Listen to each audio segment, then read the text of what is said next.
autres, les curieux,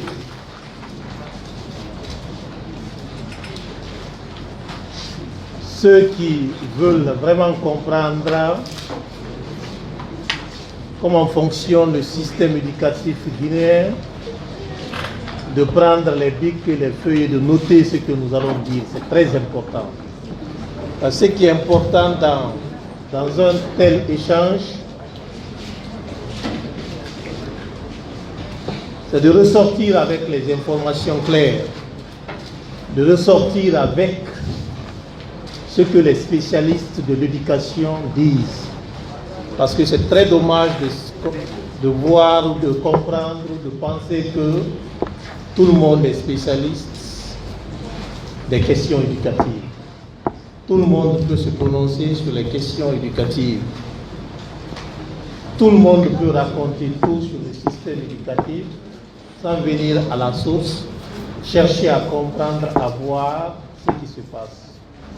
C'est bien dommage de penser que le système éducatif se réduit simplement aux examens nationaux. C'est très dommage quand vous voyez certains dire que c'est le ministère des examens et ne viennent pas chercher à comprendre ce qui se passe à l'éducation et tirent leurs conclusions. C'est bien grave, c'est bien dommage.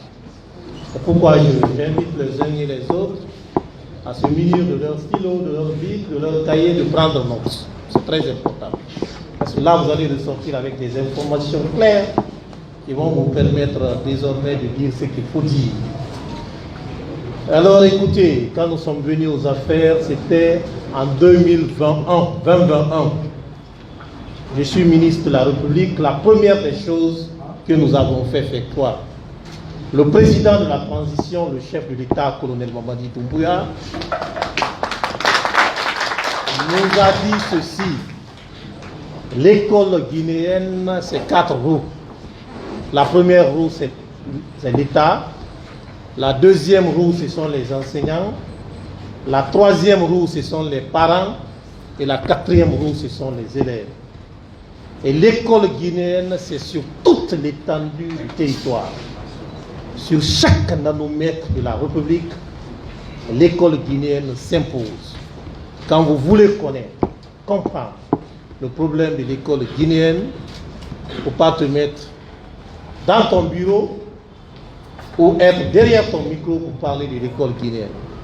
Va sur le terrain, cherche à comprendre, cherche à toucher les réalités de l'école guinéenne. C'est ce que nous faisons. Et nous sommes représentés partout sur toute l'étendue du territoire. Nous avons toutes les données sur le système éducatif. Nous savons à la minute près tout ce qui se passe sur chaque nanomètre de notre République. Nous avons les structures déconcentrées partout. Nous sommes les mieux placés pour vous parler du système éducatif. Alors nous avons fait le tour quand nous sommes venus, quand nous avons compris que l'école guinéenne c'est sur toute l'étendue du territoire. Nous avons fait le tour et vous avez vu les images. J'ai fait près de 2 mois à l'intérieur du pays. Nous avons fait tous les coins et recoins. Ce que je vais vous rappeler ici, c'est quoi? C'est que la première loi d'orientation du système éducatif, c'était depuis 1959, une année après l'indépendance. C'est pour vous dire que l'école guinéenne ne date pas de 2021. L'école guinéenne date de loin, de très loin. Nous avons fait le tour. Nous avons fait le constat. Certains journalistes étaient avec nous. On ne peut pas aller avec tous les journalistes. Nous ne sommes pas partis seuls. Vous avez vu les images sur vos différents écrans. Certains ont versé les larmes. Nous avons vu les enfants à même le sol en train de suivre les cours. Une école qui date de 1900, une école qui date de plus de 60 ans. Nous avons vu ces réalités. Nous nous sommes dit qu'il faut réagir. Et aussitôt rentré, aussitôt nous avons fait une conférence de presse. Aussitôt nous avons restitué ce que nous avons vu. Aussitôt nous avons discuté avec les PTF. Entendez PTF, les partenaires techniques et financiers. Nous avons exposé les réalités, les vraies réalités, le vrai visage de l'école guinéenne qui étaient cachés durant des années au peuple, aux citoyens.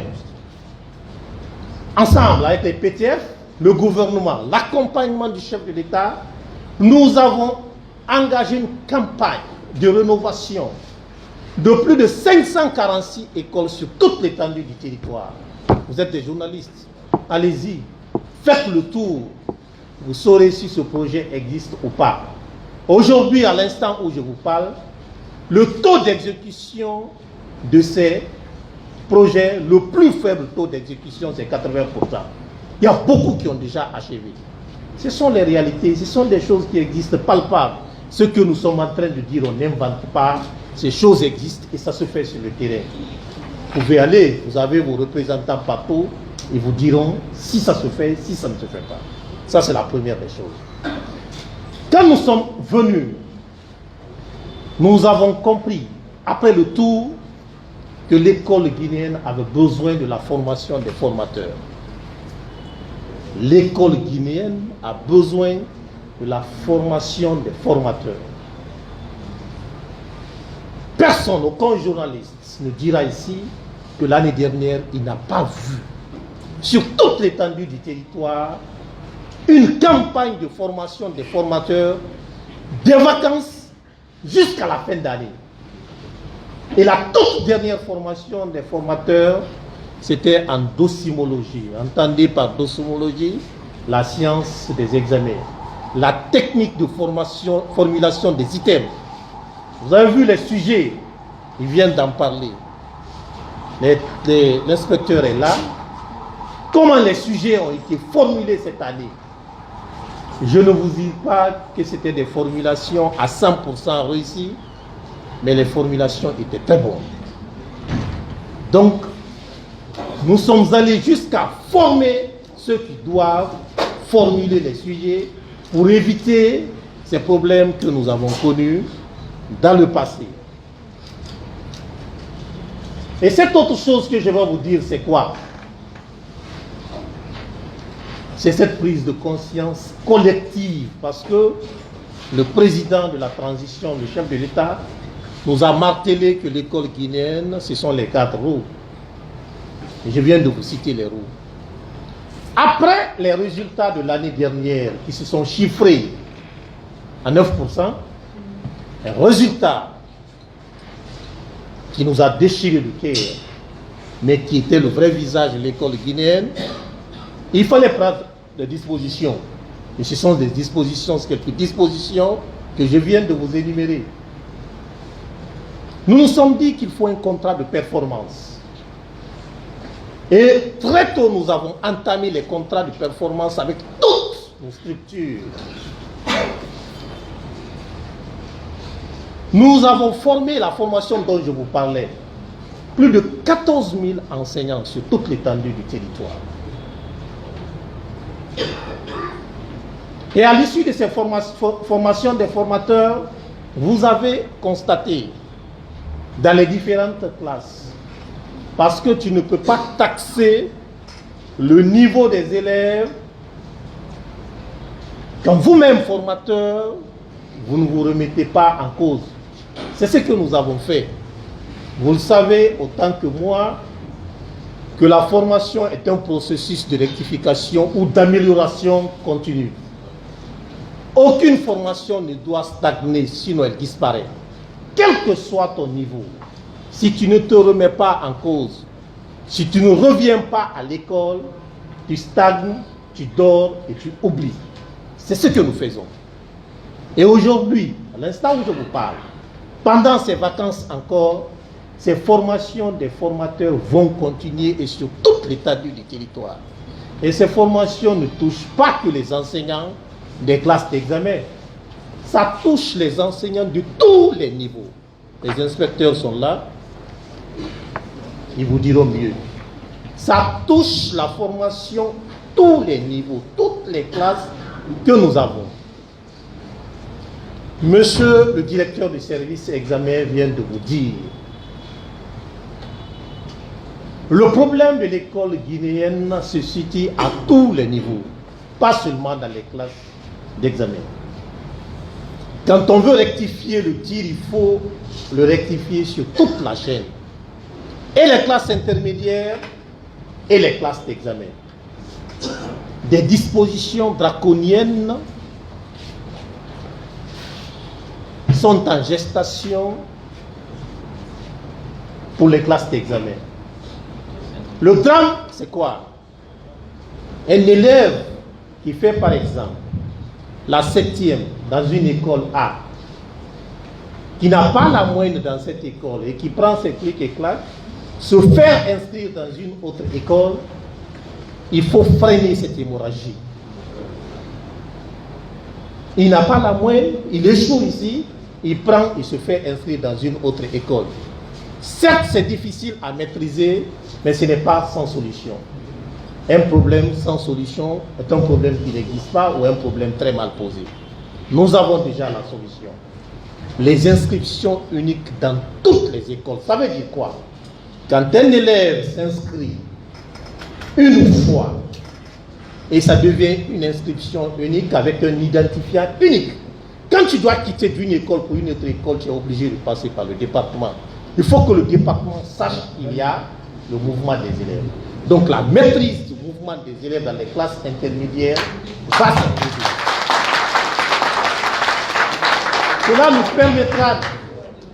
nous permettra de comprendre avec une précision, et pas une précision relative, je reprends la même phrase, avec une précision mathématique qui quitte au pôle A pour aller au pôle B.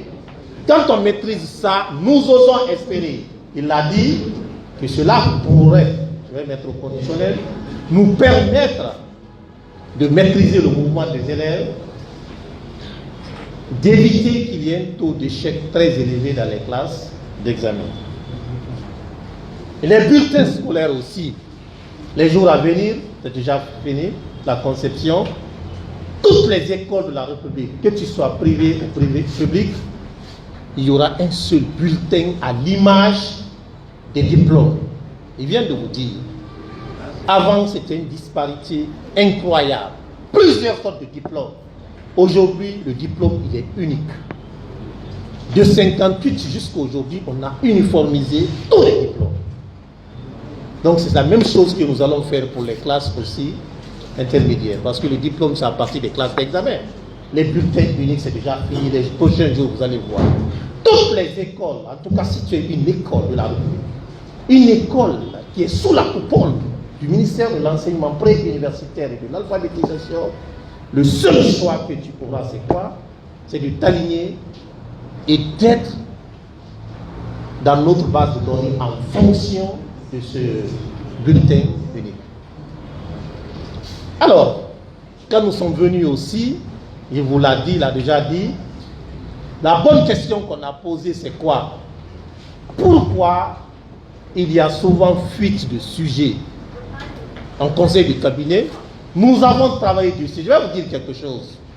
C'est le lieu, avant de continuer, de remercier tous mes collaborateurs, de remercier tous les enseignants contractuels, de remercier tous les syndicalistes, de remercier tous les enseignants, tous les PTF, tous les partenaires, de remercier aussi le président de la transition, le chef de l'État, colonel Mamadi Doumbouya, et son premier ministre. Nous nous sommes posé la question, qu'est-ce qu'il faut faire pour éviter qu'il y ait fuite du sujet? C'était un sujet complexe, un casse-tête ancestral. Il fallait trouver la solution. Et vous connaissez la solution. Quand nous avons dit que nous allons interner tous ceux qui seront associés au pré-choix jusqu'au choix des sujets, pendant 45 jours, on a été traité de fous. On a été traité de révolutionnaires. On a été traité de dictateurs. On a dit qu'on perdait la tête. Quand vous voulez innover, quand vous voulez changer les choses, il faut fermer les yeux, il faut former les oreilles, sinon tu ne bougeras pas. Nous sommes restés droits dans nos bottes, indéboulonnables, et nous avons interné les gens Pendant 45 jours, ni téléphone, pas de sortie, coupés du monde, coupés de leurs parents, et nous avons réussi pour une première fois en session 2022, session 2021, un examen sans fuite de sujet. Nous avons été découragés. On nous a dit de ne même pas tenter, que ce n'est pas possible. Cela a payé. Et cette année, personne n'a parlé de ça. Imaginez que si on avait cédé au racontage des uns et des autres, qu'en est-il arrivé? On allait continuer avec la même hémorragie, la même fuite de sujet, ce qu'on appelle les pétroles. Les enfants n'avaient plus le temps d'apprendre.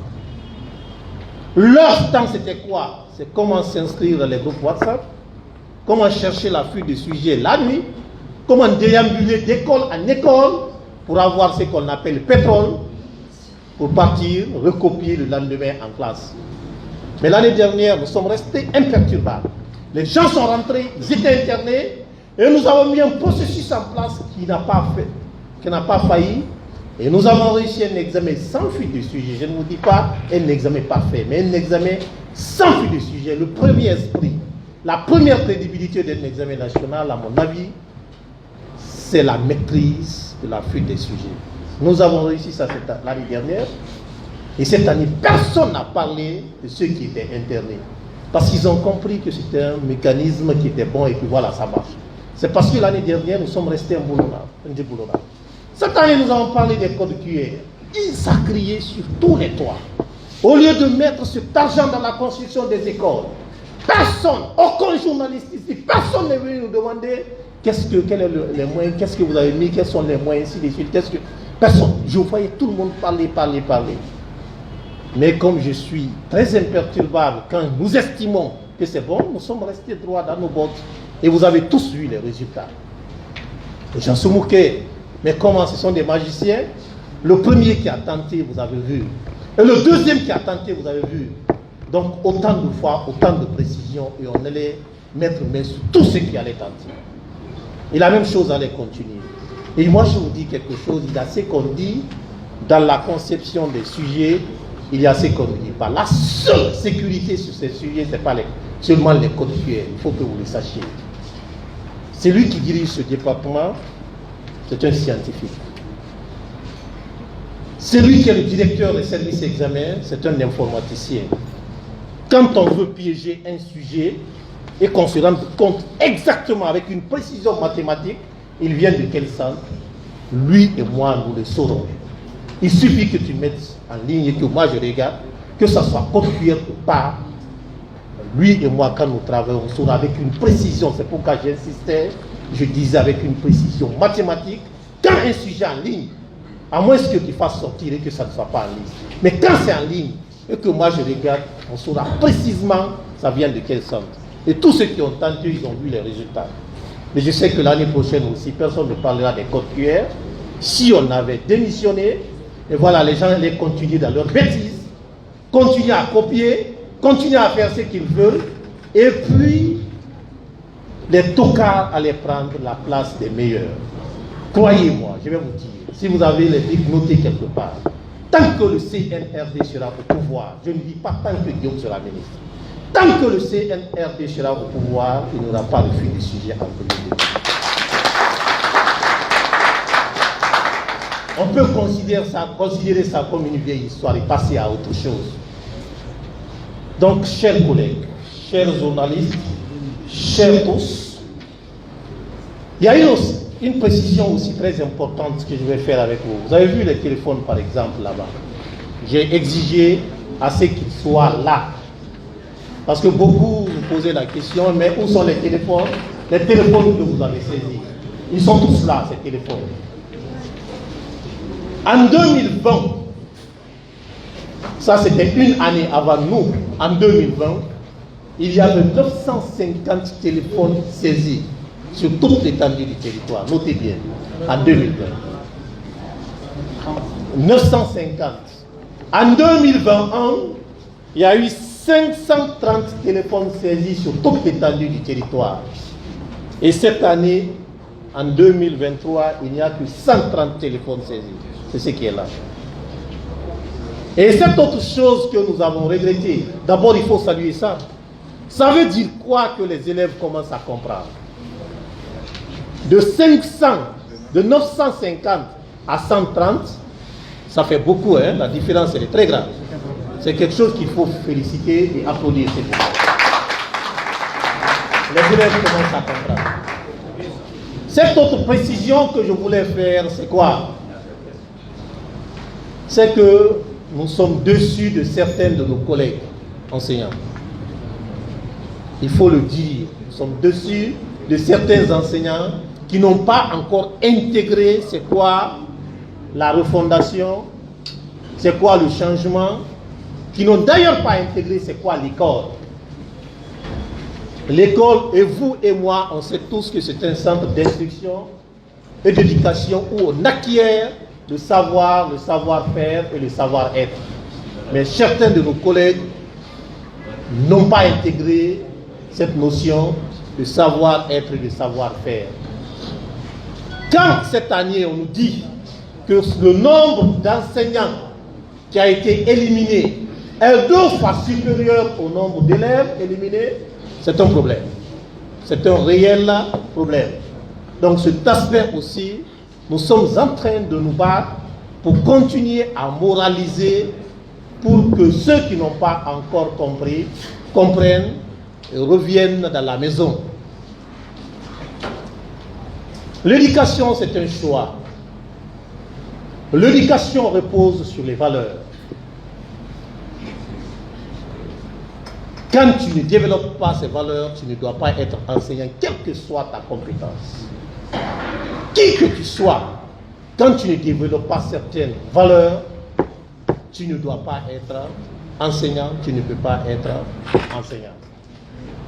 Nous osons espérer que des collègues qui n'ont pas encore compris, ils doivent comprendre. À un moment donné, il faut changer la page de l'histoire.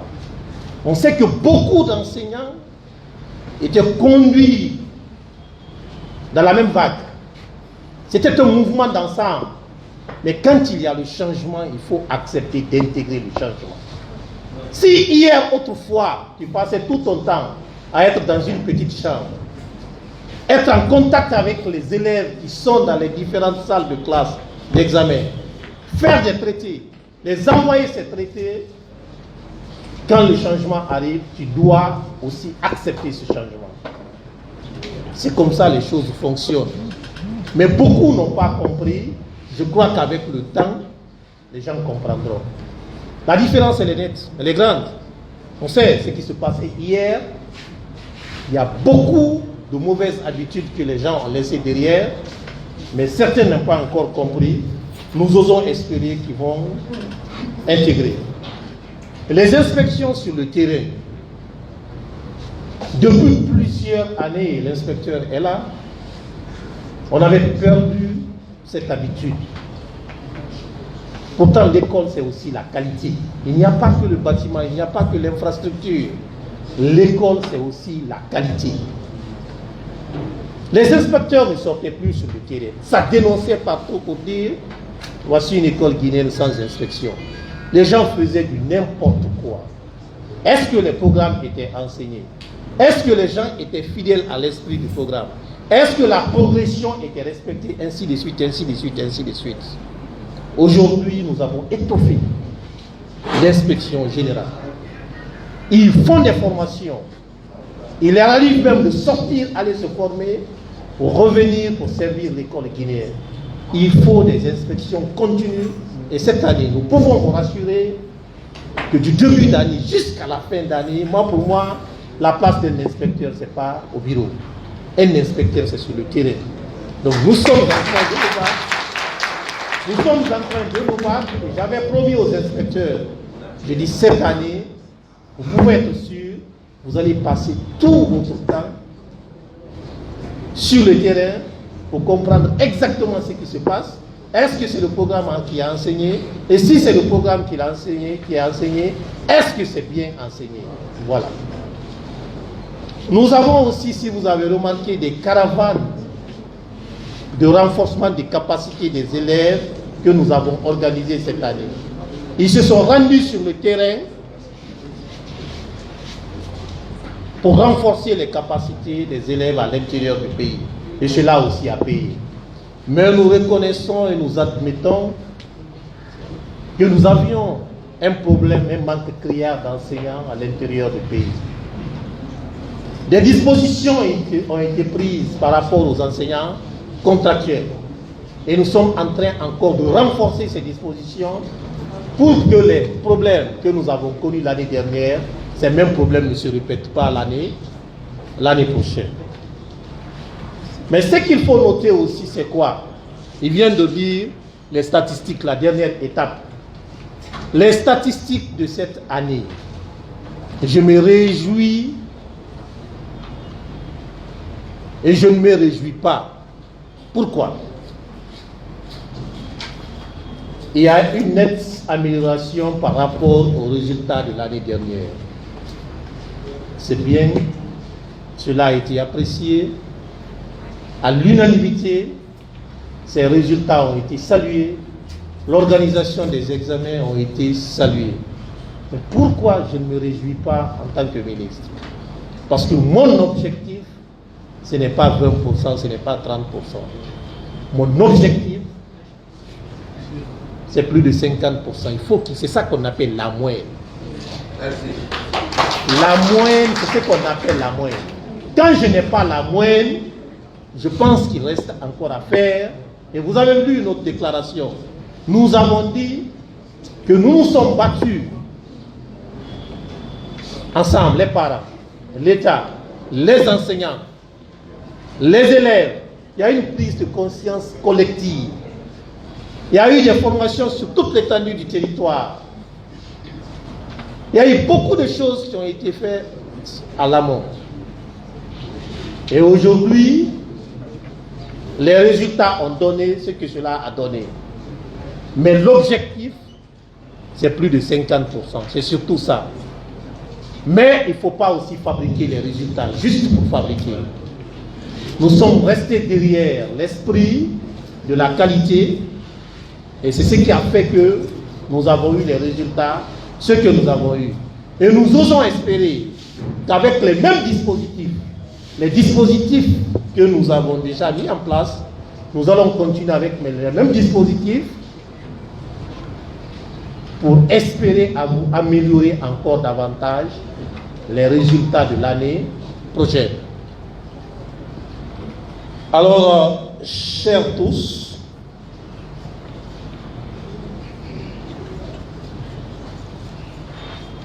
vous avez aussi compris que pendant l'année scolaire,